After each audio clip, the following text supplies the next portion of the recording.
So if Flannery O'Connor's A Good Man Is Hard to Find was like a 50s rock and roll hit, then The Devil All the Time is like a sleazy garage rock cover by the Cramps. Better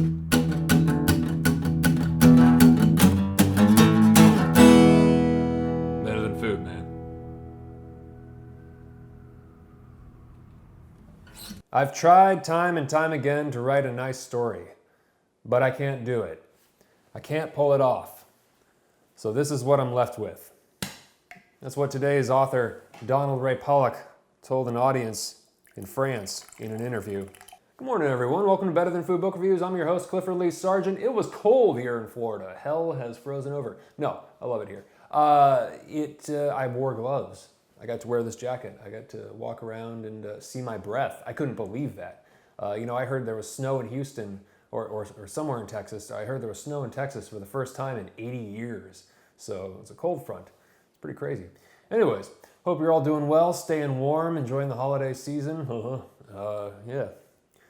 Donald Ray Pollock, The Devil All the Time. Been meaning to get to this for a long time, like a year, maybe over a year. After seeing this on the Instagram of Bret Easton Ellis, it just that cover just grabbed me. Not the cover of the edition I have here, but a different one with the hardback.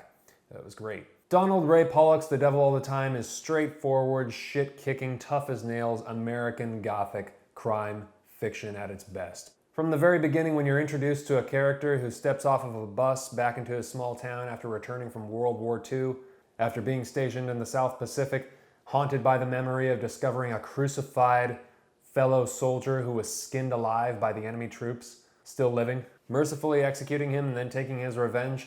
Yeah, it sets the tone. You pretty much know what you're in for. You have a sense of what's to come. And nobody is getting out of this one clean. Nobody. This man that I just talked about, the guy who discovered the flayed soldier, his name is Willard. There's a guy named Willard from a small town in Ohio.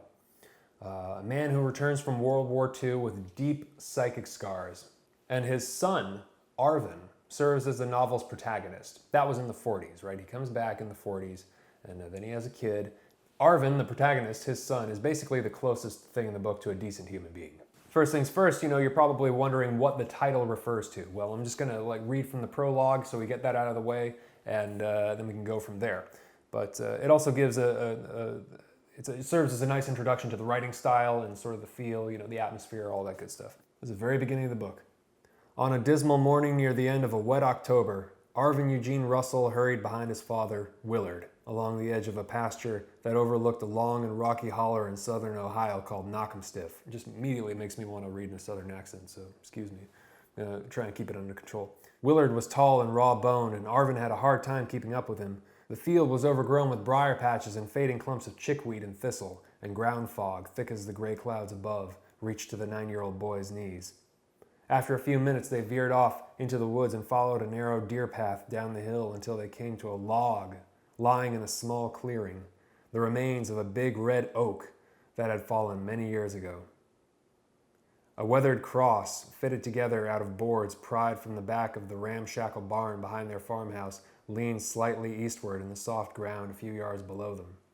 Willard eased himself down on the high side of the log and motioned for his son to kneel beside him in the dead, soggy leaves. Unless he had whiskey running through his veins, Willard came to the clearing every morning and evening to talk to God. Arvin didn't know which was worse, the drinking or the praying. As far back as he could remember, it seemed that his father had fought the devil all the time. Several other narratives in the book run parallel and intersect with this boy's story, including one about these two strange men, one of them who's a crippled guitar player in a wheelchair, and another who's this demented preacher who once pours a jar of spiders over his head and in front of these people during a sermon to demonstrate how the Lord has given him courage. God has given him courage to face his fear of spiders, right? It's definitely got that real good dark sense of humor too. It's not all totally grim and monotonous. I mean, it's, Pollock's a funny guy, but of course it's very black humor. So other characters in the book include a husband and wife pair of serial killers who prey on young men hitchhiking on the highway, documenting their crimes with a camera. That's the pretense for for murdering them. They're like, hey, the husband is this fat, creepy guy. He's like, hey, you want to have your picture taken with my wife? Mm-hmm. And so it's just it's just seedy, and it's just all sorts of wrong, and it makes a great novel, I gotta admit. And the last main character is the brother of the woman in the pair of serial killers, and he's a corrupt sheriff who's recovering from alcoholism.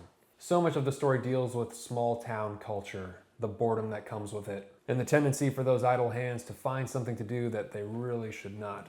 I just have Kerosene by Big Black going through my head the whole time, you know what I mean? I was born in this town. Donald Ray Pollock really did live in a small town for most of his life. It explores the idea of fate, of otherwise good, decent people who are trying their best in life, who are just destined to become wrapped up in some twisted plot and forced to do things they would otherwise never do just to survive. I do think the strongest moments come from the beginning, around the pages that I read to you. When he's a kid, Arvin lives with his mother, whom he loves very much, and his father, who's the veteran. His mother becomes sick and starts slowly deteriorating from cancer. Willard, Arvin's father, who's already kind of a religious fanatic, kind of a nut, in no small part, I'm sure, from what he saw overseas in combat, he prefers to pray alone in the woods near their house under his prayer log. His prayer log, which is the remains of that fallen tree that I just read to you from the prologue.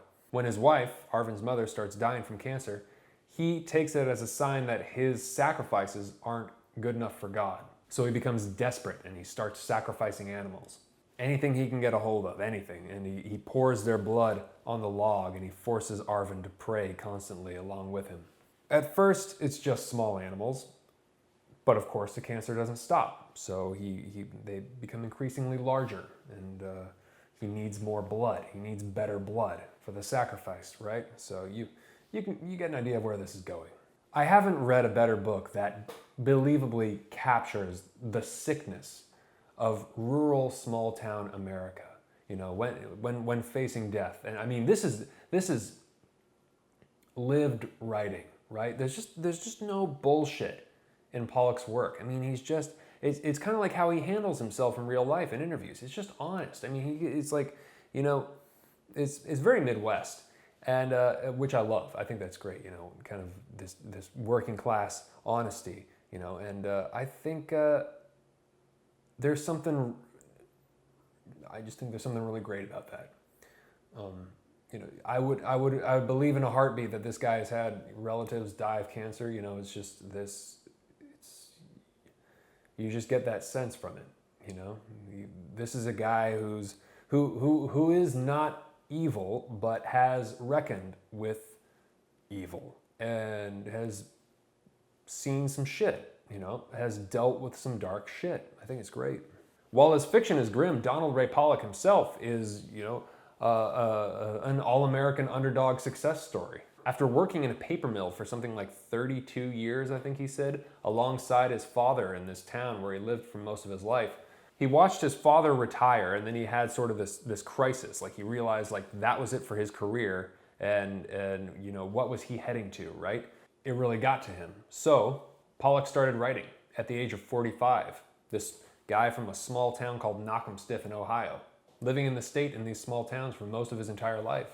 Then he went to Ohio State University and he started writing, and he gave himself 5 years. I think he said in an interview with, I think it was NPR, he said, if I get one story that I feel okay about, I'll be satisfied. So kept his expectations low, and he really just dedicated himself to the craft. I just love this damn story. And it's no wonder everybody tells it all the time. I mean, how can you not, man? It's like, it's just classic. So he worked really fucking hard, kept at it, and sure enough. I think his first book, a collection of short stories, Knockemstiff, was published while he was in school. The Devil All the Time is his first novel. And there you go, and it just blew up, man. Jerry Howard is his editor, man, dude. This was from an article in the LA Times.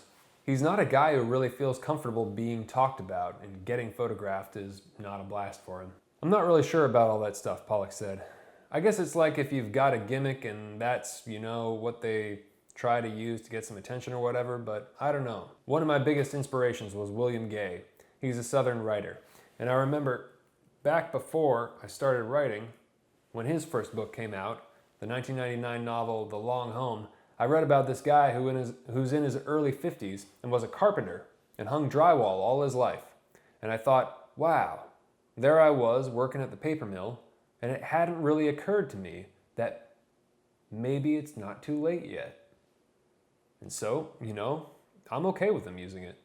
It does feel a little weird at times. Well, it's almost like the focus is a little more on maybe how I got here than it is on the book. But then at the same time, maybe there will be some people out there who will think the same things I thought when I read about William Gay. Maybe it's not too late for me to do the same thing. And it wasn't. Not by a long shot. So keep that in mind. If you're older, if you're middle age or approaching middle age, or like, I don't know, damn, if you're 70, man, like whatever. It's not too late, It's not. You can start now. Never too late to start. If you're living, it's not too late. The book certainly stands on its own merits, but I do think that the story behind it, adds something to it because it's inspiring. I mean, if you've already had several different careers and you have a family and you wanted to write in your early days, but you haven't even started yet and you're like approaching 50 or whatever, I mean, think about that. It's not too late, You never know. And I mean, you'll have more to write about than a lot of these kids who are trying to become like the next, I don't know, David Foster Wallace or whatever by 30. If you're young and impatient, I mean, remember, man, sometimes you have to have lived a life before you have something to write about. I mean, at least that's the way I look at it, It all depends, of course.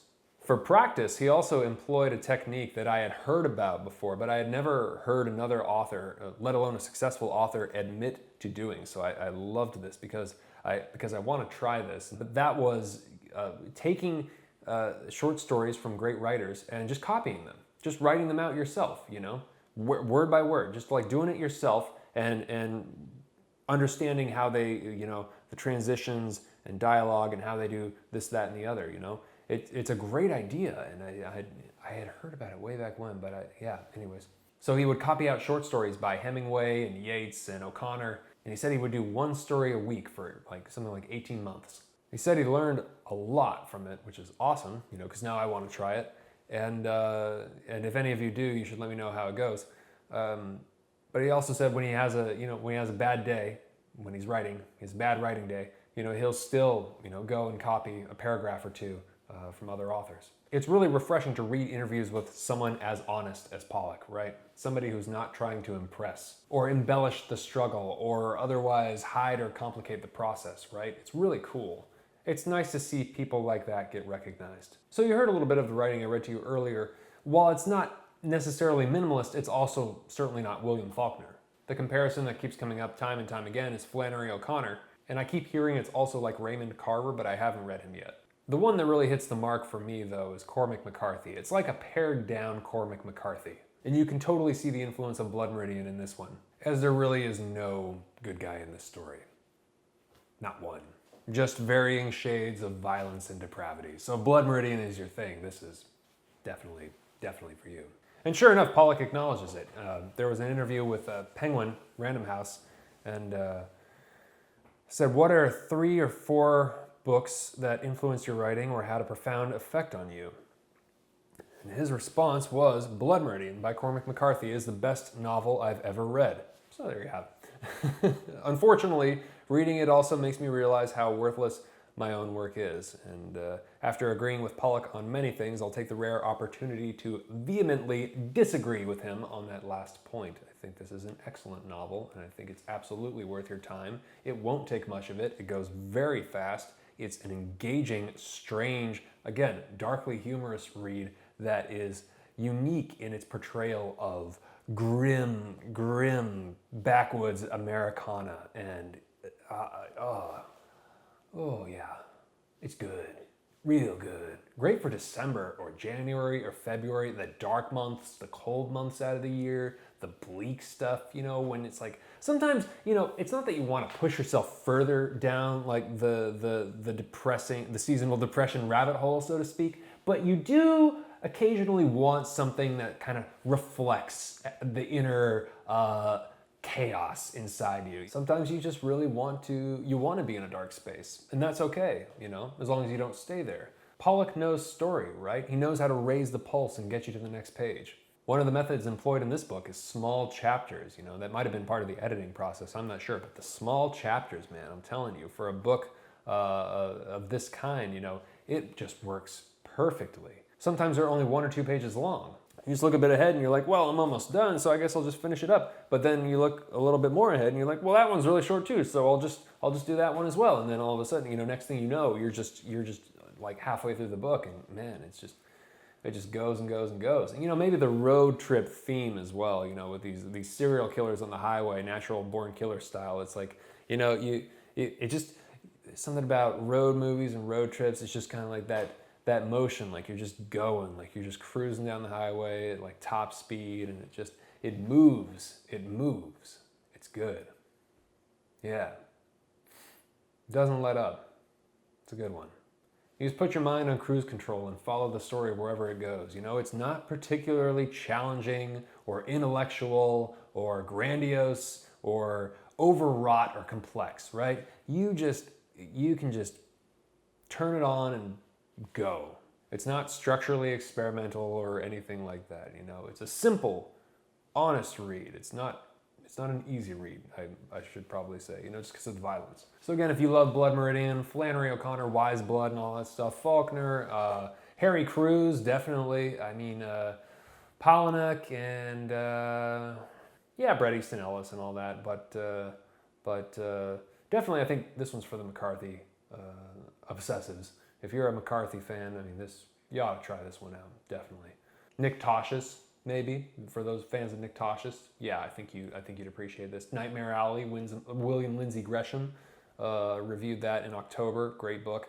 Definitely, you know, hard-boiled, gritty stuff, kind of along the same lines as this. Any of that stuff. Yeah, crime fiction, hard-boiled crime fiction. If you like Anthony Bourdain, he loved this book.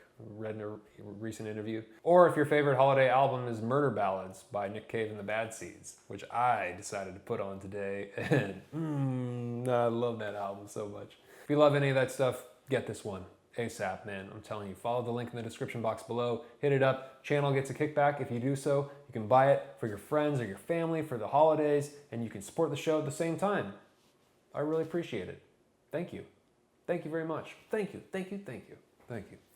Yeah, or you can purchase anything through that link, and the channel will get a kickback. You just gotta follow the link and then buy whatever you were gonna buy on Amazon. So, yeah, thanks a bunch. Better than food, man. It's great.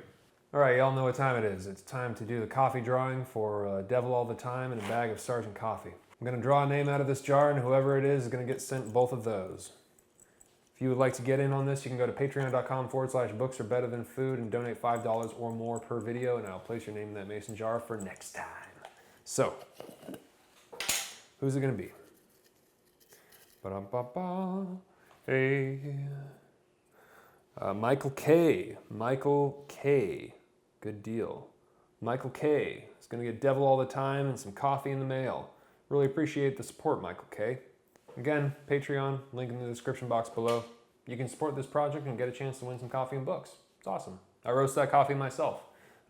And I get my beans from Sweet Maria's out of Oakland, and they get them from all over the world. Great quality stuff, great coffee. It's fantastic. I've been loving it. Everybody I've sent it to has loved it so far, so I'm going to continue doing that and hopefully expand the business and then properly open, get the big roaster someday and then maybe a space and then be able to sell it off the website and all that jazz. So that's the dream. If you would like to help me make that dream a reality, then you can follow the link in the description box and, again, enter to win some books and coffee. So I do that for every review, happily. I love sending people stuff. But, yeah, so I should see you guys before the holiday, but, if something comes up as, during December, who knows, right? But, if I don't see you, then a very Merry Christmas to you and your friends and family. And thank you for watching. It's great to see you, of course. I hope you get to check this book out. And thank you. You can follow me on Twitter or Instagram. And if you would hit the like button on Facebook, you could follow the link in the description box. I'm trying to get those up to 1,000. And I have like 80 left or something. It's so close. It's 900 and something. It's just my goal before the new year is 1,000 likes on Facebook. It would really help me out. Y'all stay warm and take care of yourselves. Have a great night, and thanks for watching. Ciao.